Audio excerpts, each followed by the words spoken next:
ठीक है जी। तो what we were discussing about the linker. Linker की हम ये बात कर रहे थे कि लिंकर एक ऑब्जेक्ट फाइल, एक से ज्यादा ऑब्जेक्ट फाइल का मतलब है translated version of sir a program. इसका जैसे गेम्स वगैरह में साउंड वगैरह ये सारे लिंक होते हैं। हाँ, मतलब अलग अलग फाइल्स को एक साथ मिला के चला देना, ये काम आपके लिंकर का होता है। अच्छा, डिवाइस ड्राइवर का मैंने आपको थोड़ा सा बताया भी था कि देखो, जब आप कोई भी, आपने एक नया प्रिंटर खरीदा, आप वो नया प्रिंटर खरीद के अपने कंप्यूटर से लैपटॉप से अटैच करोगे तो डायरेक्ट नहीं चलेगा वो, आपको उसके साथ एक सीडी मिलेगी। आपको वो सीडी से पहले वो सॉफ्टवेयर अपने कंप्यूटर में इंस्टॉल करना होगा। जब आप कर लोगे तो उसके बाद होता क्या है कि डिवाइस ड्राइवर क्या करता है, डिवाइस ड्राइवर बेसिकली इनेबल करता है one or more hardware devices to communicate with computer operating system. आपके ऑपरेटिंग सिस्टम से जो कम्युनिकेट करवाता है हार्डवेयर को, वो कौन है? Device driver. ये बहुत सिंपल सी बात है कि आपके सिस्टम जो सीपीयू है, उसका जो हार्डवेयर है, उस हार्डवेयर को ऑपरेटिंग सिस्टम से जो मिलाता है, कम्युनिकेट कराता है, वो क्या कहलाता है? Device driver. इसमें एक चीज और बड़ी थी, डिवाइस जो कनेक्ट होता है उसमें डेटा अपलोड होता रहता है कि एक्टिव डिवाइस है कि लगा हुआ है। डिवाइस ड्राइवर अपडेट नहीं है, बेसिकली एक सीडी से आपने जब, जैसे लैपटॉप वो ले लिया ना, प्रिंटर की एग्जाम्पल है, प्रिंटर बना बिना डिवाइस ड्राइवर के प्रिंटर नहीं चलेगा। आपने केबल भी लगा दी, आपने पावर भी ऑन कर दी, वो काम ही नहीं करेगा। तो आप पहले डिवाइस ड्राइवर से इसका सॉफ्टवेयर चलाओगे। जब सॉफ्टवेयर की इंस्टॉलेशन पूरी हो जाएगी, सॉफ्टवेयर इंस्टॉल्ड हो जाएगा, उसके बाद वो आइडेंटिफाई कर लेगा कि आपके पास, जैसे अब यहाँ देखो स्क्रीन शेयर हो रही होगी, तो मैं यहाँ जाता हूँ फाइल में और मैं कंट्रोल भी दबाता हूँ। अभी मैंने विंडोज़ नहीं इंस्टॉल की थी, तो मेरे पास अभी मेरा प्रिंटर अभी फिलहाल यहाँ पर जो है अटैच नहीं हुआ हुआ। तो अभी यहाँ आप देखोगे, जब मैं कंट्रोल भी कर रहा हूँ अभी, तो प्रिंट का डायलॉग बॉक्स आ गया। अब नेम के अंदर यहाँ कोई प्रिंटर लिस्ट नहीं हो रहा, इसका मतलब है अभी मैंने अपने सिस्टम में कोई प्रिंटर का ड्राइवर इंस्टॉल नहीं किया हुआ। जब मैं इंस्टॉल कर लूँगा तो मेरे पास HP 1022 का प्रिंटर है, तो फिर वो जब मैं डिवाइस ड्राइवर इंस्टॉल कर लूँगा ना, तो वो यहाँ लिस्ट में आएगा। अभी मैं प्रिंट भेजूंगा, प्रिंट होगा ही नहीं, चाहे मैं प्रिंटर लगा के छोड़ भी दूँ। जब तक वो लिस्ट होके यहाँ पे ना आए, यानी जब तक उसका ड्राइवर डिवाइस ड्राइवर इंस्टॉल ना हो, वो जब तक लिस्ट होके यहाँ ना आए, तब तक जो है मेरा प्रिंट भेजा नहीं जा सकता। तो ये हो गया। या जो कैमरेज वगैरह, अब तो प्लग एंड प्ले डिवाइसेस आ गई हैं, वरना पहले ऐसा होता था कि आप कोई भी डिवाइस लेके आते थे, आपको पहले उसका डिवाइस ड्राइवर इंस्टॉल करना पड़ता था, उसके बिना वो काम नहीं करता था। फिर सर डिवाइस ड्राइवर तो वही आपने बताया था ना, कम्युनिकेशन के लिए यूज होता है। ये हार्डवेयर को आपके CPU के साथ या सिस्टम के साथ कम्युनिकेट करवाता है। जी। और ऑपरेटिंग सिस्टम आ गई, वही विंडोज एंड्रॉइड और मैक iOS। तो ऑपरेटिंग सिस्टम क्या करता है? ऑपरेटिंग सिस्टम ये करता है कि is a program running in the background of computer system. आप क्या लिख सकते हो कि operating system is a program which runs in the background of computer system. यानी अभी भी जो स्क्रीन आपके सामने आ रही है, उसके पीछे ऑपरेटिंग सिस्टम है, काम कर रहा है वो, ठीक है। तो ये हो जाएगा। और फिर ऑपरेटिंग सिस्टम की वजह से तमाम input output operation user communicate कर सकता है। एरर हैंडलिंग हो जाती है, एरर आता है, ऑटोमेटिकली सिस्टम रिस्टार्ट हो गया और एरर हैंडल भी हो जाता है। और उसके अलावा सिक्योरिटी मैनेजमेंट या loading and running of programs, ये सारा काम कर रहा होता है। तो operating system is a program which runs in the background of computer system and manages the basic function. Operating system runs in the background of computer system and uh, it manages the basic function of computer. और ये basic function of computer को manage करता है।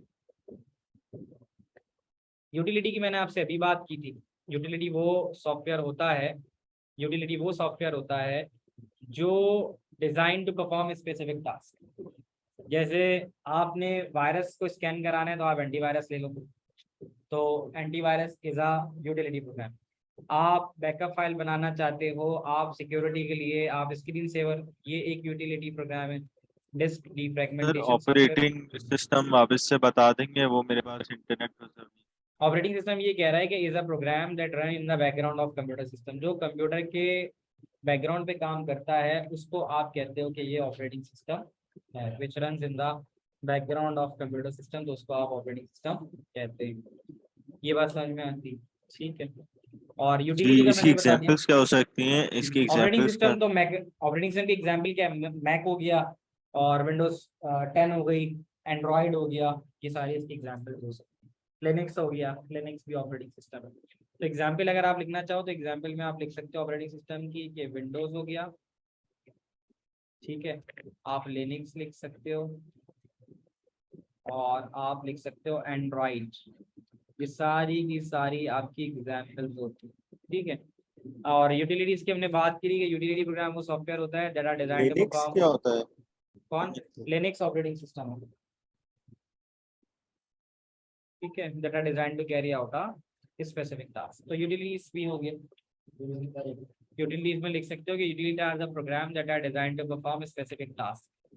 Utilities are the program that are designed to perform specific task. क्या यहाँ तक clear है? आगे बढ़ जाए। Utilities are the program that are designed to perform specific task. Utility जो होती है वो स्पेसिफिक टास्क के लिए इस्तेमाल करते हैं आप। इमन टाइप कर दो, आवाज नहीं पहुंचती मेरी। सर इसकी एग्जांपल क्या हो सकती है? एग्जांपल यूटिलिटीज तो बहुत सारी है ना बेटा, एंटीवायरस सॉफ्टवेयर हो सकता है, एंटी स्पाईवेयर हो सकता है, बैकअप फाइल्स हो सकती हैं, डिस्क रिपेयर एंड एनालिसिस हो सकता है। ये सारी चीजें लिखो।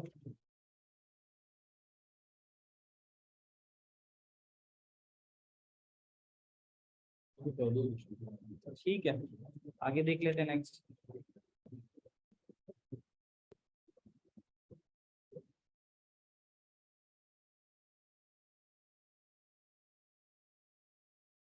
अच्छा जी, तो अब आगे आ जाते हैं। ये तो हमने मेजर टॉपिक निकाल दिया, सिस्टम और एप्लीकेशन सॉफ्टवेयर, और उसके अंदर उसकी टाइप्स। यूटिलिटी को थोड़ा उसने इलेबोरेट किया हुआ है, मैं ज़्यादा टाइम इस पे नहीं स्पेंड करूंगा। जैसे यूटिलिटी प्रोग्राम में वायरस चेक करे, इसका काम वायरस को चेक करना है सिस्टम में आने वाले। डिफ्रैगमेंटेशन सॉफ्टवेयर का मैंने पहले बताया था कि आप अपने सिस्टम में डाटा को, हाँ यानी डाटा अलग अलग जो स्कैटर्ड पड़ा हुआ होता है, कल ही क्लास में हम पढ़ लेते कि डाटा डिलीट होता है और जब भी आता है तो वो फाइल हार्ड डिस्क में अलग अलग जगह पे होता है। तो उसको जो ऑर्गेनाइज वे में करके रखता है वो डिफ्रैगमेंटेशन सॉफ्टवेयर करता है, ताकि उसका एक्सेस आसान हो जाए। हाँ, disk content analysis and repair ये करेगा कि डिस्क में अगर कोई एरर वगैरह आएगा उसको देखेगा। फाइल कंपैरिजन सॉफ्टवेयर ये करेगा, फाइल की साइज को रिड्यूस करेगा। बैकअप सॉफ्टवेयर बैकअप बना के रखेगा। सिक्योरिटी सॉफ्टवेयर इंश्योर करेगा कि आपके ऑपरेटिंग सिस्टम में कोई भी सिक्योरिटी ब्रीच ना हो, यानी कोई दूसरा बंदा आपके सिस्टम को ओवरटेक ना करे। और स्क्रीन सेवर भी एक यूटिलिटी सॉफ्टवेयर है जो स्क्रीन सेवर का पहले जो मकसद ये था, जो पहले मॉनिटर आते थे ना बड़े बड़े बल्कि मॉनिटर, तो उसके अंदर मुसलसल वो होता था, इलेक्ट्रॉन गन होती थी, तो वो जब ज्यादा ऑन रहता था ना तो फास्फोर बर्न हो जाता था उसके अंदर। तो यहाँ पर अब स्क्रीन सेवर यूटिलिटी इसलिए इस्तेमाल होता है कि अगर आप सिस्टम में कोई काम नहीं करते तो पावर कम लेगा, स्क्रीन सेवर आ जाएगा तो वो आपके सिस्टम की पावर कम लेगा, और पीछे आप बैकग्राउंड में कुछ भी चलाना चाहो तो वो काम कर लेगा। जैसे आप पीछे एंटीवायरस स्कैन लगा दो, एंटीवायरस स्कैन हो रहा है और आप सामने कोई काम नहीं कर रहे तो पीछे स्क्रीन सेवर आ जाएगा। तो अभी जैसे भी मेरा स्क्रीन चल रही है तो पावर ले रही है ना, पावर लेने का मतलब है व्हाइट ब्लैक सारा कुछ आ रहा है। जब अच्छा ब्लैक एक ऐसा कलर होता है जो कम पावर कंज्यूम करता है, तो जब मैं उसमें स्क्रीन सेवर में रख दूंगा तो मैं यहाँ पे अगर स्क्रीन सेवर सेट कर दूंगा तो ये मेरी बैटरी की पावर कम लेगा। यहाँ पे डिस्प्ले में ही शायद, या डिस्प्ले या ग्राफिक के अंदर कहीं पे ऑप्शन आता है स्क्रीन सेवर का, तो अगर मैं यहाँ स्क्रीन सेवर रख देता हूँ या सेट कर देता हूँ तो उससे ये फायदा होता है, कहीं दे तो नहीं था स्क्रीन सेवर। तो स्क्रीन सेवर जो ये होता है उसका काम ये होता है कि वो आपके चेंज स्क्रीन सेवर डल कर देगा पावर कंजप्शन। जैसे मैंने यहाँ रखा हुआ है ना स्क्रीन सेवर, अब मैंने नन पे रखा हुआ है, अब मैं इसको सिलेक्ट कर लेता हूँ, 3D टेक्स्ट है। अब क्या होगा, मेरी 1 मिनट बाद अगर मैं इस्तेमाल नहीं करूंगा तो मेरी स्क्रीन के ऊपर ऐसे विंडोज 10 लिखा हुआ है, तो स्क्रीन की पावर वो कम लेता है। लिखा हुआ भी आ रहा है कि कंजर्व एनर्जी और maximise performance by adjusting display brightness. तो जितनी कम उसकी मैं ब्राइटनेस रखूंगा, ये सारी चीजें करूंगा, तो मेरे पास कम से कम स्क्रीन की रिसोर्सेज जाएंगी। तो वायरस चेकर में कुछ पॉइंट्स याद रखना, जैसे वायरस चेकर को आप एंटी वायरस प्रोग्राम भी कहते हो, तो वो मेलवेयर होते हैं, मैलिशियस कोड, उनको पकड़ता है और उनको पकड़ के उनको डिलीट करता है। इसमें एक पॉइंट लिख लेना, जो नई नई बातें ना वो मैं बता देता हूँ। इसमें एक चीज होती है ह्यूरिस्टिक चेकिंग। इसमें क्या होता है, this is the checking of software for types of behaviour that could indicate a possible virus. यानी ह्यूरिस्टिक चेकिंग में ये देखा जाता है कि किसी भी फाइल को उठाया जाता है और ये चेक किया जाता है कि इसका बिहेवियर कैसा है। अगर उसके बिहेवियर में कोई तब्दीली नहीं है, यानी वो आपके सिस्टम में कोई छेड़छाड़ नहीं कर रही, तो वो सही है। लेकिन अगर वो, हाँ, अगर उसका इंटेंशन आपको ये फील हो जाता है कि आपके सिस्टम में वो चेंजेस ला रही है, इसका मतलब है वो आपके सिस्टम के लिए नुकसानदेह साबित हो सकती है। तो कहता है कि आपके पास अगर सवाल पूछा जा सकता है कि अगर आपका सर एंटीवायरस ह्यूरिस्टिक चेकिंग वापस से रिपीट कर कह दीजिएगा। रहा है, is a checking of software for type of behaviour ये सॉफ्टवेयर को चेक करता है, सॉफ्टवेयर के बिहेवियर को, कि क्या कोई पॉसिबल वायरस तो नहीं है उसके अंदर, ठीक है ना। तो ये सिर्फ चेक करके देख रहा होता है। तो अगर कोई बिहेवियर चेंज नजर आता है, फाइल चेंज होती हुई डिलीट होती हुई नजर आती है, तो वो उसको क्वारंटीन कर देते हैं। क्वारंटीन का मतलब होता है किनारे रख देता है उसको, ठीक है ना, अलग कर देता है उसको। और दूसरे पॉसिबल सॉल्यूशंस क्या हो सकते हैं, वो आपकी फाइल को डिलीट कर दे, वो आपकी फाइल को जो है ना क्वारंटीन कर दे। तो ये चीज आ जाती है इसके अंदर। ह्यूरिस्टिक चेकिंग के बारे में लिख लो। कुछ चीज़ें लिख दिया ना कि चाहे देखने के लिए इसका चेक और सॉफ्टवेयर और टैक्स बिहेवियर दैट को इंडिकेटर बस कर। फॉल्स पॉजिटिव का मतलब ये होता है, देखो यहाँ पे लिखा हुआ भी है कि कहता है कि allow user to make decision about deletion, यानी फाइल है, कहता है user note that the file or program is not infected by virus. अब आपकी फाइल, आपकी फाइल जो है उसमें वायरस नहीं है, तो इसका मतलब है उसको फॉल्स पॉजिटिव। फॉल्स पॉजिटिव का मतलब ये कि कोई वायरस नहीं मिला, कोई वायरस नहीं मिला, तो जिस चीज को आप कहते हो फॉल्स पॉजिटिव। तो क्वारंटीन का मतलब तो ये होता है उसको किनारे कर दो। जैसे ऐसा किनारे करने का मतलब, जैसे यहाँ पे भी हम लोगों को जब कोरोना वायरस हो जाता था तो वो क्या करते थे, वो अलग हो जाते, यानी उनको बाकी तमाम फाइलों से क्या कर दिया आपने, सेपरेट कर दिया, इसको क्वारंटीन करते। तो ये आ जाएगा। बाकी डिफ्रेगमेंटेशन का मैं आपको बता चुका हूँ, ये एक लंबा प्रोसेस है खैर, तो मैं इसमें ज़्यादा डिटेल में नहीं जाऊँगा। बस मैं इतना बताऊंगा कि इसमें ये होता है कि जो फाइल्स आगे पीछे आपकी हुई भी होती हैं डाटा के आने जाने में, ये उन सब को एक कंटीगस ब्लॉक में डाल देता है। ज़्यादा प्रोसेस में जाऊँगा तो आपको टाइम भी लगेगा।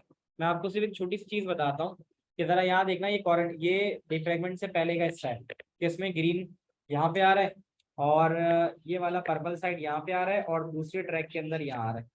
तो बेसिकली इन दी एंड अगर आप आगे देखो तो ये क्या करता है, तो ये जो स्कैटर्ड फाइल 1 फाइल 3 जो स्कैटर्ड पड़ी हुई थी, देखो यहाँ पे फाइल 1 का कुछ हिस्सा यहाँ था और कुछ हिस्सा यहाँ था, तो ये क्या करेगा, ये डिफ्रैगमेंट सॉफ्टवेयर की वजह से उसको एक जगह ले आएगा ताकि तमाम फाइल का डाटा कंटिन्यूअस हो जाए। इसी तरह फाइल 3 का हिस्सा एक यहाँ पड़ा हुआ था और एक यहाँ पड़ा हुआ था, देखो एक ट्रैक 8 पे पड़ा हुआ था, एक 11 पे पड़ा हुआ था। तो इसने क्या किया, जब इसने इसको यहाँ उठा के डाला तो फाइल 3 के लिए जगह बन गई, और बाकी जो कंटेंट था फिर वो इस वाली जगह पे आ गया। तो आप देख सकते हो ऊपर और नीचे की तस्वीरों के फर्क से कि डिफ्रैगमेंटेशन क्या करता है, जो डाटा स्कैटर्ड पड़ा हुआ होता है उसको उठा के वो एक जगह पे लेके आ जाता है। ये है डिफ्रैगमेंटेशन सॉफ्टवेयर।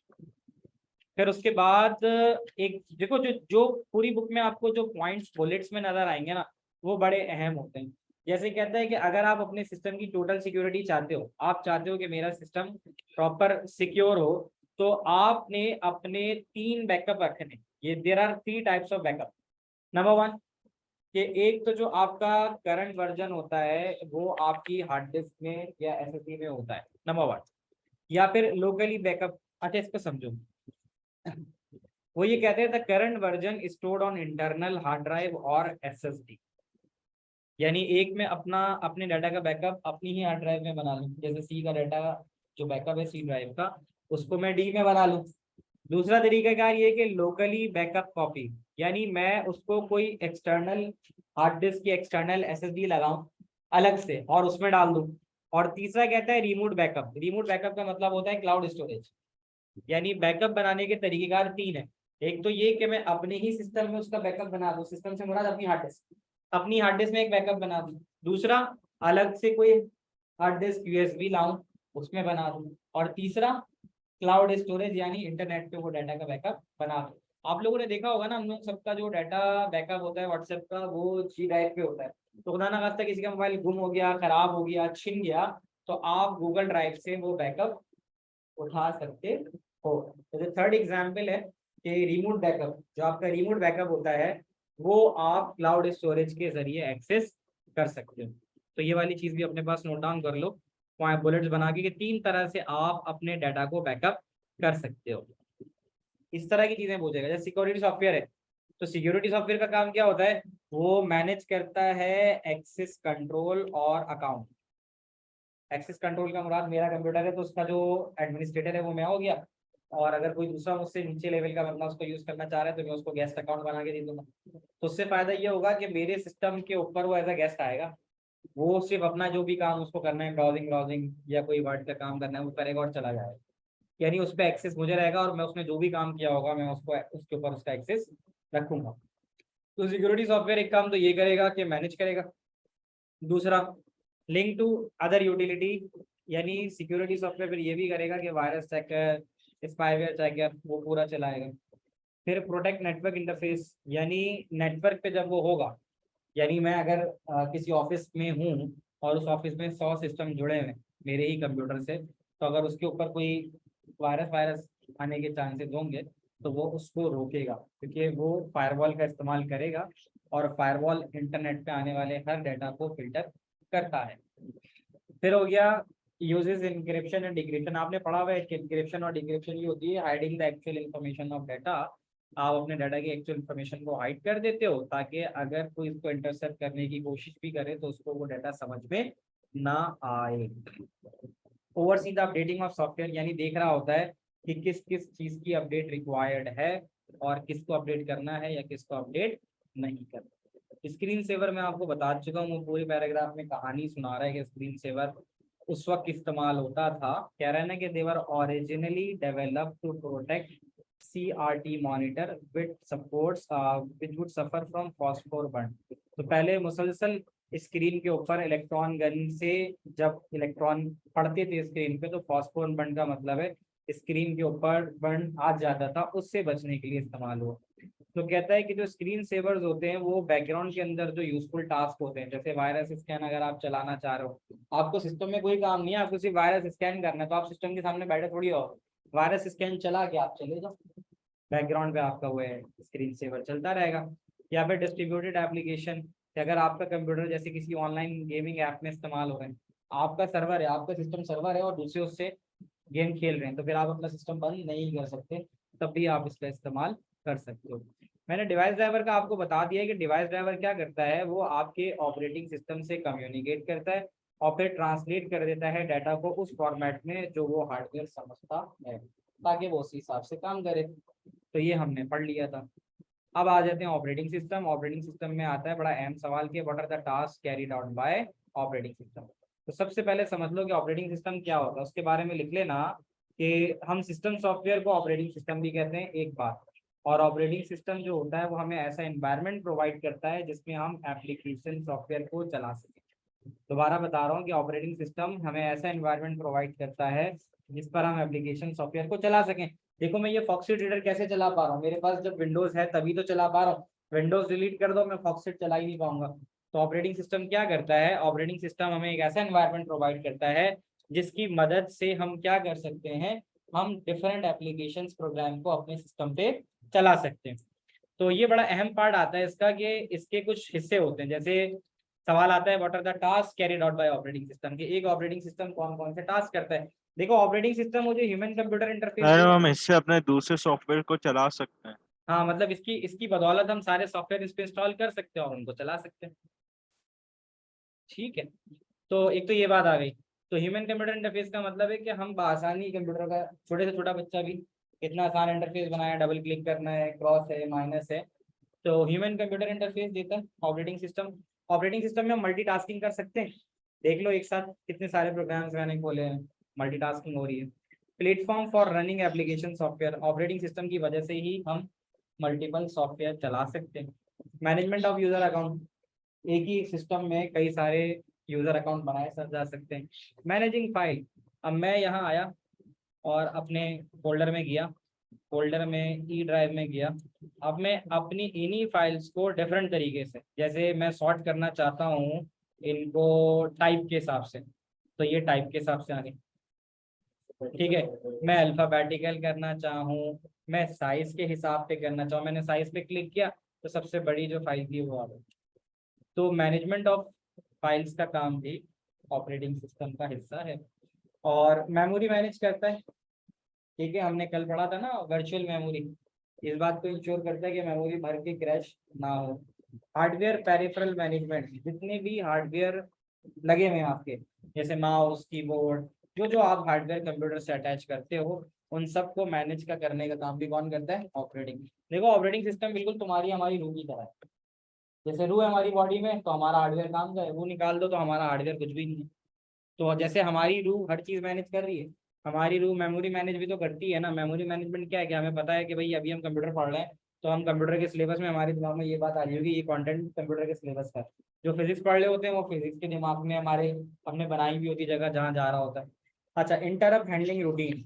अब इंटरप्ट हैंडलिंग में मैं पढ़ा रहा हूँ, आपको अचानक से कोई कॉल आ जाएगी तो मैं क्या करूँगा, आपको पढ़ाना रोकूंगा और उस कॉल को रिसीव करूंगा। उस कॉल को रिसीव करके जब वो बंद हो जाएगी तो जहाँ से मैंने पढ़ाना छोड़ा होगा मैं वहां से दोबारा रिज्यूम कर लूंगा टेम्परेली। तो इंटरप्ट रूटीन का मतलब ये कि अगर आपके ऑपरेटिंग सिस्टम में इंटरप्ट आ जाए, जैसे इंटरप्ट आगे पढ़ोगे आप, इंटरप्ट जो है ना 3 तरीके का होता है।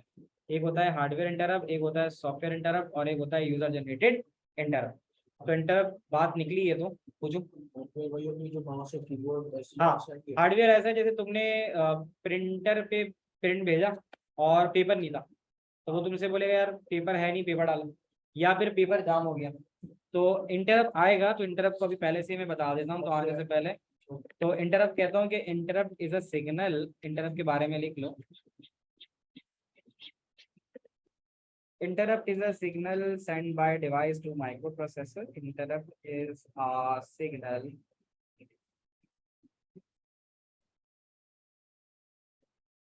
sent by device.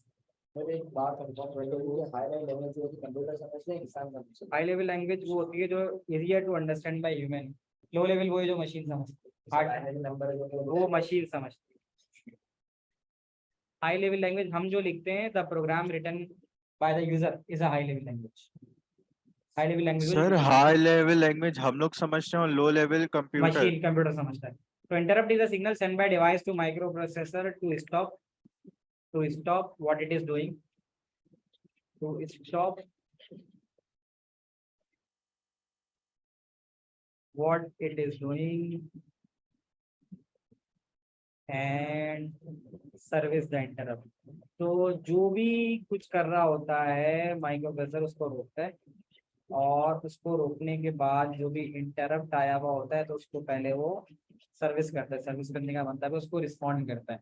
जब उसको रिस्पॉन्ड कर देता है तो फिर अपने पुराने टास्क के साथ लगा हुआ होता है। तो इंटरप्ट की 3 तरह की आपकी टाइप्स होती हैं। एक इंटरप्ट होता है हार्डवेयर इंटरप्ट। हार्डवेयर इंटरप्ट वो होता है जिसमें हार्डवेयर की वजह से रोकना पड़े। तो हार्डवेयर इंटरप्ट की एग्जांपल है पेपर जैम।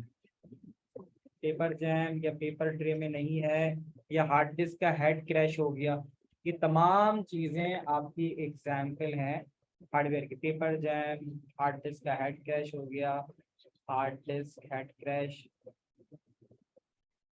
चलना बंद हो जाएगी। यूएसबी का लगाना, यूएसबी का निकालना, वो भी हो जाएगा। दूसरा हो जाएगा सॉफ्टवेयर इंटरप्ट। तो सॉफ्टवेयर इंटरप्ट क्या हो सकता है? सॉफ्टवेयर इंटरप्ट हो सकता है सर कि ये आप कोई हेड क्रैश डाउनलोड कर लिखा रहे है हैं। आपने। सर ये हेड क्रैश लिखा है। हार्ड डिस्क का हेड होता है ना, read write head. Software interrupt क्या होगा? सॉफ्टवेयर इंटरप्ट ये होगा कि जैसे डाउनलोड, हार्ड डिस्क का हेड क्रैश कर जाएगा। हाँ हो जाता है ना, पावर अगर कम ज़्यादा आ जाए, वोल्टेज फ्लक्चुएशन तो हो जाता है।